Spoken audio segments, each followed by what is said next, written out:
Hi, everybody. I hope you've been having a good finals week. I know it's been stressful for me, but I hope everybody's hanging in there. Today, for my presentation, I'm going to be talking about college hookup culture in the United States. So I first wanted to go over a little bit on why I chose this topic. And honestly, I chose it because when we were going through all the different modules in class, I found this one the most interesting just because being a student at LMU, I found myself completely immersed in hookup culture and the social aspect of it. And I really wanted to look at how it's perpetuated and the norms and how it really makes students feel. And so the sources that I'm going to look at for this presentation are first Fessler 2016, and it's a lot of women don't enjoy hookup culture, so why do we force ourselves to participate? We had this one in class. She goes over her own stories, how people in American hookup culture, how they ultimately feel and what can be done. The second is Lisa Wade, American Hookup, New Culture of Sex on Campus. And for this, I'm going to be focusing on two chapters, which is opting in and also opting out. And then the third is Donna Freitas, which is a book of the end of sex. It's how hookup culture is leaving a generation unhappy, sexually unfulfilled, and confused about intimacy. And she's actually a professor herself, and she conducted a bunch of surveys on her students at the universities that she taught at and how they felt about hookup culture and how it ultimately ended up making them feel as they graduated. And so I'll go over that a little bit. My main research question and what I want to focus on is, do college students find fulfillment and intimacy within campus hookup culture? So that's what I'm really going to be trying to look at here. For a first little introduction, I'm going to do a brief timeline and history of hookup culture in the United States.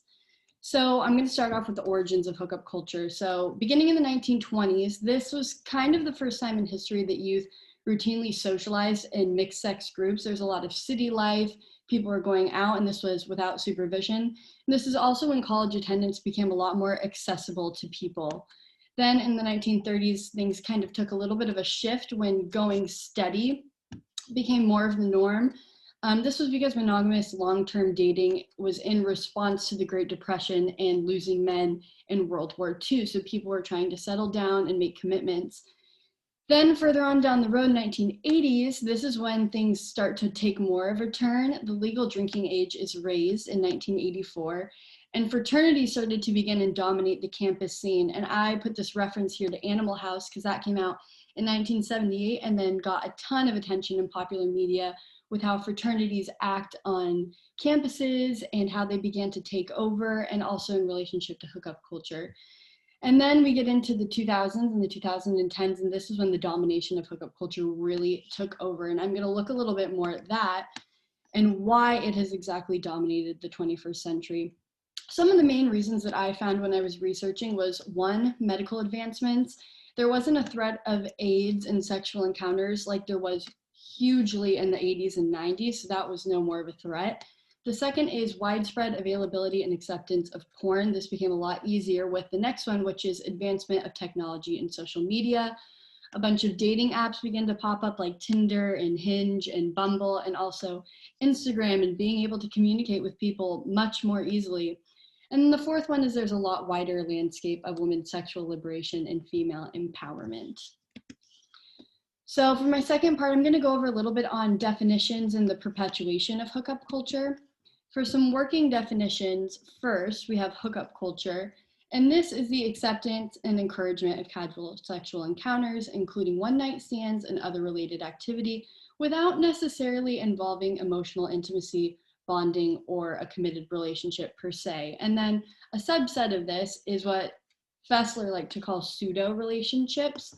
And this is students that were consistently hooking up with each other, and typically just each other, for days, weeks, months, and sometimes it even went into years, but neither party was still really permitted to have emotional involvement, commitment, or vulnerability in the long term. And then we go into the perpetuation of hookup culture, and there's a couple of different aspects of this I want to talk about. The first being popular media. Popular media really characterizes hookup culture as a series of emotionless one-night stands. We are bred to believe from a really young age that in order for us to become sexually intimate with someone, we have to also become emotionally empty, really. And this is kind of emphasized in societal norms now. There's an attitude of casualness and non-commitment that we see all the time in college, in movies, in music videos, really everywhere, that students learn either from this media or from parents and from friends that it's really not sensible to have long-term relationships in college. We're taught that it's the wrong time to be thinking about commitment and we shouldn't settle down. A little bit more on this is peer pressure. This goes with societal norms, but I really felt that this was the biggest one. And it was feeling surrounded and persuaded to engage in hookup culture in order to have a social life. So hookup culture ultimately meant a social life. And this was a quote from Lisa Wade. It was, "If you do not have sex, you're not in the community." And I think that's a big part of a lot of the reason why people felt like hookup culture is normal, is that in order to have some sort of life or feel like you were doing something, you had to be involved somewhat. And this goes along with feeling outcasted.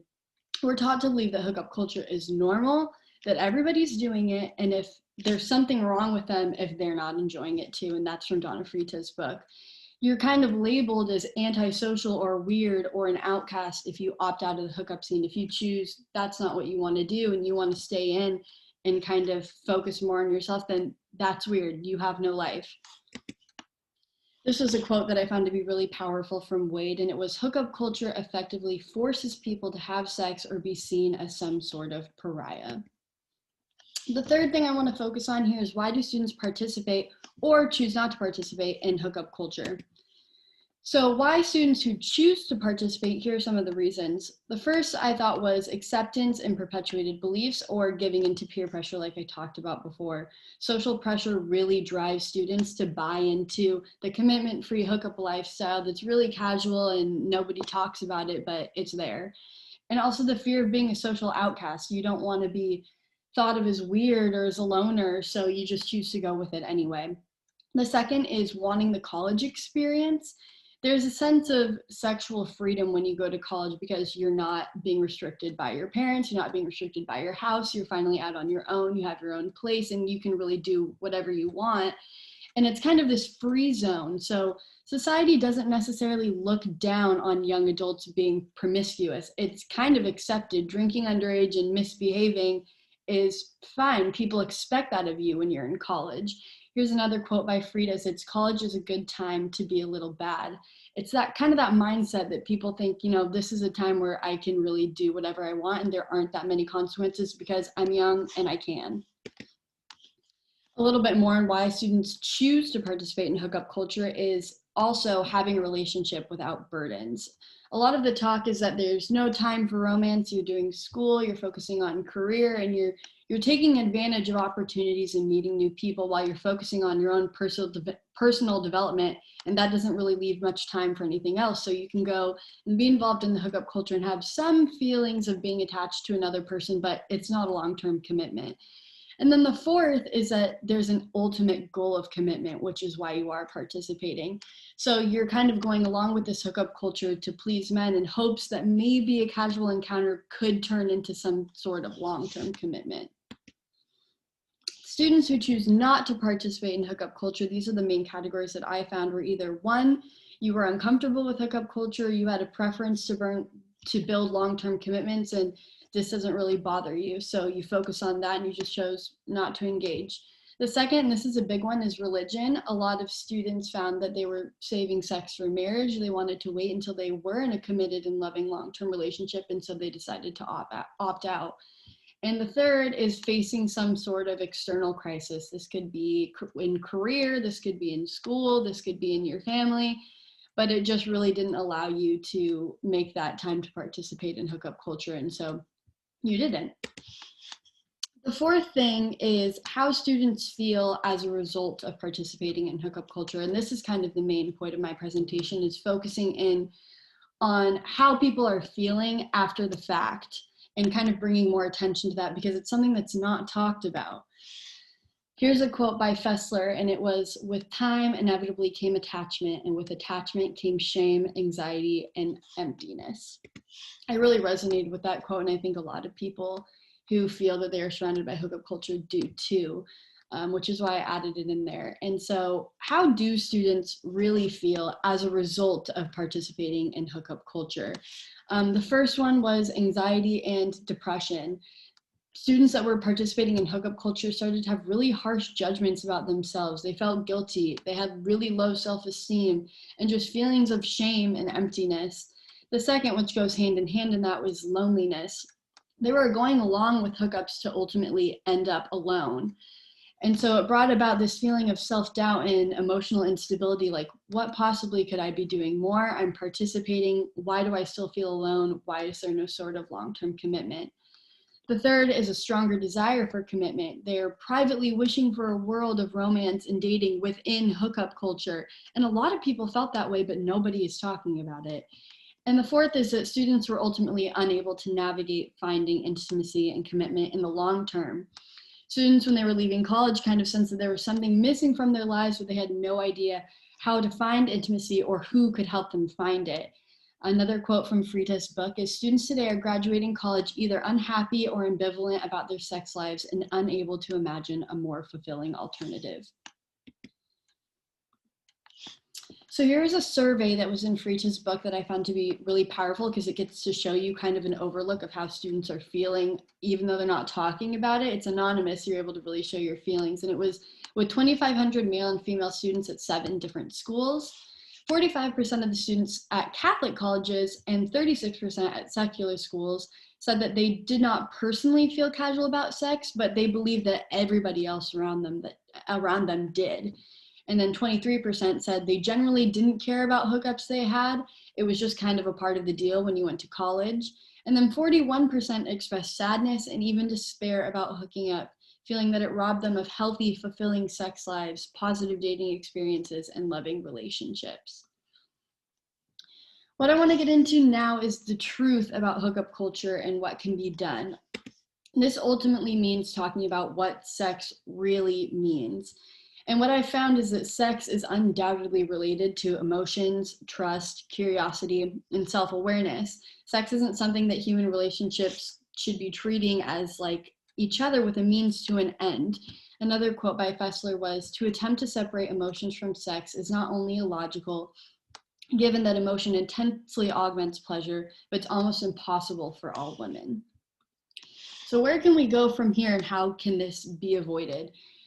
I think ultimately this means moving forward with open dialogue and education. We need to have many more conversations about the possible goods of sex and empowering students to really ask themselves about the meaning of sex. This dialogue needs to be not only in traditional settings of sex education classes or first year orientations, which I know we had at LMU, and honestly, I don't think it taught us that much because everybody's going along with it. And if you're forced to do it, you're going to sit there and you're going to participate, but it doesn't actually get you to get involved on your personal feelings and share what you're actually feeling. And if you can open up on that with one another, I think that's something that should be a next step. These should draw upon resources from the humanities and the sciences.